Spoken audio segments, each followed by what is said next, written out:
Assalamualaikum warahmatullahi wabarakatuh. Halo sahabat ATR BPN, salam sehat dan sukses. Senang sekali rasanya saat ini kita dapat berjumpa kembali dalam rangkaian video tentang siap menghadapi pemilihan kompetensi. Dan kali ini kita akan berbincang-bincang mengenai salah satu kompetensi dari 8 jenis kompetensi manajerial, yaitu kompetensi pengambilan keputusan.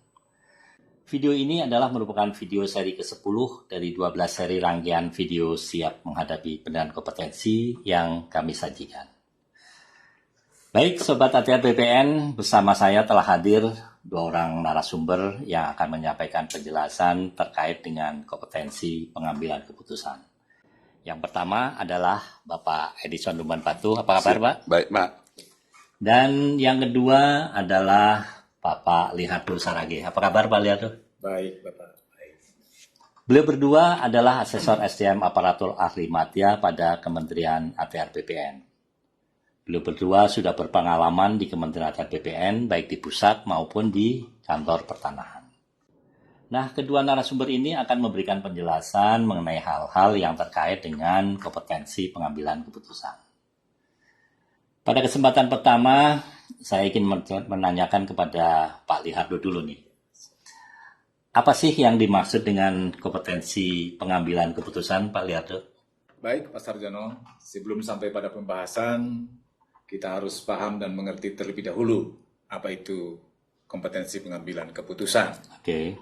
Kompetensi pengambilan keputusan adalah kemampuan membuat suatu keputusan yang baik secara tepat waktu dan dengan keyakinan diri setelah mempertimbangkan prinsip-prinsip kehati-hatian dan dirumuskan secara sistematis dan seksama tentunya, berdasarkan berbagai informasi, alternatif pemecahan masalah dan konsekuensinya, serta bertanggung jawab atas keputusan yang diambil. Seperti itu, Pak. Baik, jadi seorang PNS itu dituntut untuk mempunyai kemampuan membuat suatu keputusan yang baik secara tepat waktu dengan keyakinan diri. Begitu ya, Pak Lihardo ya? Seperti itu, Pak. Nah, kalau deskripsi pada level 1 pada kompetensi pengambilan keputusan ini seperti apa, Pak Edison? Baik, Pak. Terima kasih, Pak. Deskripsi pada level 1 pengambilan keputusan adalah kita dituntut untuk mampu mengumpulkan informasi dan untuk bertindak sesuai kewenangan, Pak. Oke. Pada level 1, indikator perilaku adalah mengumpulkan dan mempertimbangkan informasi yang dibutuhkan dalam mencari solusi. Untuk memenuhi indikator perilaku tersebut, Pak, kita harus mampu mengumpulkan dan mempertimbangkan informasi yang dibutuhkan. Oke. Dan mencari solusi dalam rangka pengambilan keputusan. Sementara indikator perilaku kedua pada level ke-1 ini adalah mengenali situasi atau pilihan yang tepat untuk bertindak sesuai kewenangan. Untuk memenuhi indikator perilaku tersebut, kita harus mampu mengenali situasi atau pilihan yang tepat untuk bertindak sesuai dengan kewenangan itu, Pak. Indikator perilaku ketiga pada level ke-1 ini adalah mempertimbangkan kemungkinan solusi yang dapat ditetapkan dalam pekerjaan rutin berdasarkan kebijakan dan prosedur yang telah ditetapkan. Nah, untuk memenuhi indikator perilaku tersebut, kita harus mampu mempertimbangkan kemungkinan solusi yang dapat diterapkan dalam pekerjaan rutin berdasarkan kebijakan dan prosedur yang telah ditentukan. Baik, jadi poin penting dari indikator perilaku pada level 1 ini seperti apa, Pak Edison? Poin penting dalam indikator perilaku pada level ke-1 ini ada 3, Pak. Oke. Yang pertama, mengumpulkan dan mempertimbangkan informasi yang dibutuhkan dalam mencari solusi. Oke. Yang kedua, mengenali situasi atau pilihan yang tepat untuk bertindak sesuai kewenangan. Sedangkan yang ketiga, mempertimbangkan kemungkinan solusi yang dapat diterapkan dalam pekerjaan rutin berdasarkan kebijakan dan prosedur yang ditetapkan. Mungkin begitu, Pak. Berarti inti daripada level 1 ini adalah bahwa seorang PNS dituntut untuk mampu bertindak sesuai dengan kewenangan yang dimilikinya. Begitu Pak Edison? Iya, Pak. Baik. Kalau untuk level 2, seperti apa ya Pak Liardo? Barangkali Bapak bisa menjelaskan deskripsi atau indikator-indikator perilaku pada kompetensi pengambilan keputusan level 2 itu. Silakan Pak Liardo. Ya, baik Pak Sarjono. Adapun yang menjadi deskripsi daripada level 2 pengambilan keputusan adalah menganalisis masalah secara mendalam. Oke. Kalau pada level 1 tadi seperti yang disampaikan oleh Pak Edison, kita dituntut mampu bertindak sesuai dengan kewenangan. Nah, sedangkan pada level 2 ini kita dituntut untuk dapat menganalisis suatu masalah secara mendalam. Indikator pertama pada level 2 adalah mampu menganalisis secara mendalam informasi yang tersedia dalam upaya mencari solusi. Oke. Untuk dapat memenuhi indikator ini, tentu kita dituntut harus mampu menganalisis secara mendalam terhadap informasi-informasi yang ada. Nah, sedangkan indikator kedua pada level 2 adalah mempertimbangkan alternatif yang ada sebelum membuat suatu keputusan. Nah, tentu untuk mengambil suatu keputusan, kita juga dalam indikator ini kita harus mampu mempertimbangkan berbagai alternatif yang ada sebelum membuat suatu kesimpulan. Sedangkan pada indikator ketiga pada level 2 adalah membuat suatu keputusan yang sifatnya operasional berdasarkan kesimpulan dari berbagai sumber informasi sesuai dengan pedoman yang ada. Nah, tentu untuk dapat memenuhi indikator ini, kita juga dituntut harus dapat membuat suatu keputusan yang sifatnya operasional berdasarkan kesimpulan dari berbagai informasi sesuai dengan pedoman yang ada. Seperti itu Pak Sarjono. Oke. Nah, ini biar agar Sobat ATR BPN lebih paham, itu poin-poin penting dari indikator perilaku pada level 2 itu seperti apa itu Pak Liardo?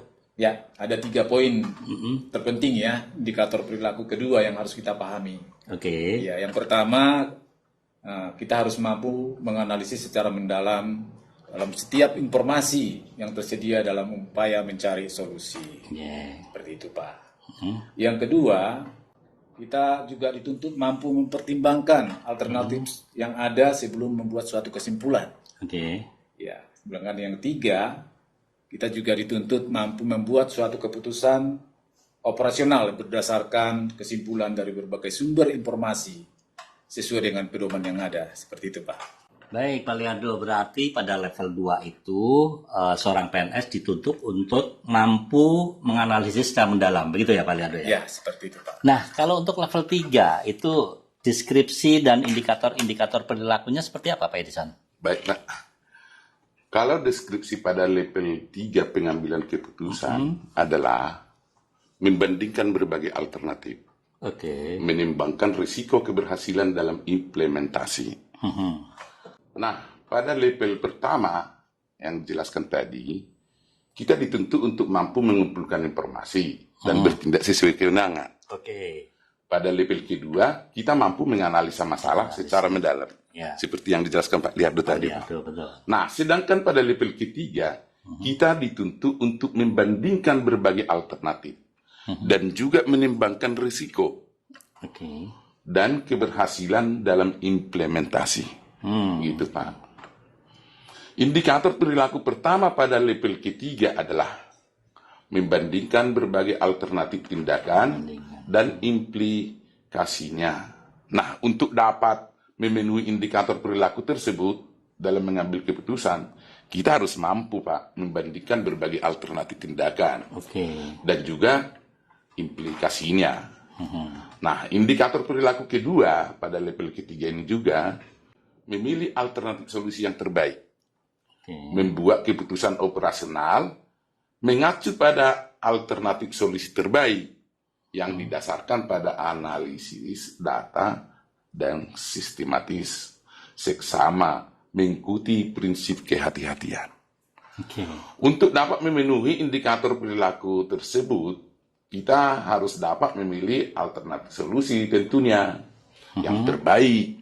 Kemudian membuat keputusan operasional dengan yang terbaik dengan analisa data Dalam menganalisa data, kita harus mampu secara sistematis, sesama, dan mengikuti prinsip kehati-hatian, Pak.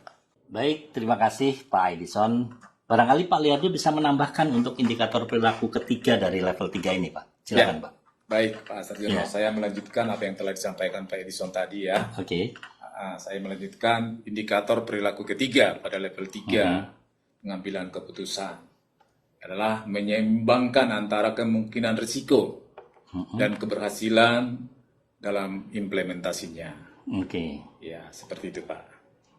Kalau begitu, poin penting dari indikator perilaku pada level 3 ini seperti apa, Pak Liardo? Ya, ada 4 poin terpenting yang harus kita pahami dalam indikator perilaku ketiga. Oke. Yang pertama, membandingkan berbagai alternatif, tindakan dan implikasinya. Itu yang pertama. Yang kedua, kita juga harus mampu memilih alternatif solusi yang terbaik, Oke. membuat keputusan yang sifatnya operasional, mengacu kepada alternatif solusi terbaik, tentunya didasarkan kepada analisis data yang sistematis, seksama, mengikuti prinsip kehati-hatian. Dan yang keempat, kita juga dituntut mampu menyeimbangkan antara kemungkinan risiko dan keberhasilan dalam implikasinya. Seperti itu, Pak. Baik, terima kasih Pak Liardo. Baik Sobat ATR BPN, untuk kali ini pembahasan kita masih sebatas pada level 1 sampai dengan level 3 dari kompetensi pengambilan keputusan. Dengan pembahasan yang disampaikan oleh kedua narasumber, semoga bincang-bincang kita ini akan menambah pemahaman bagi para Sobat ATR BPN.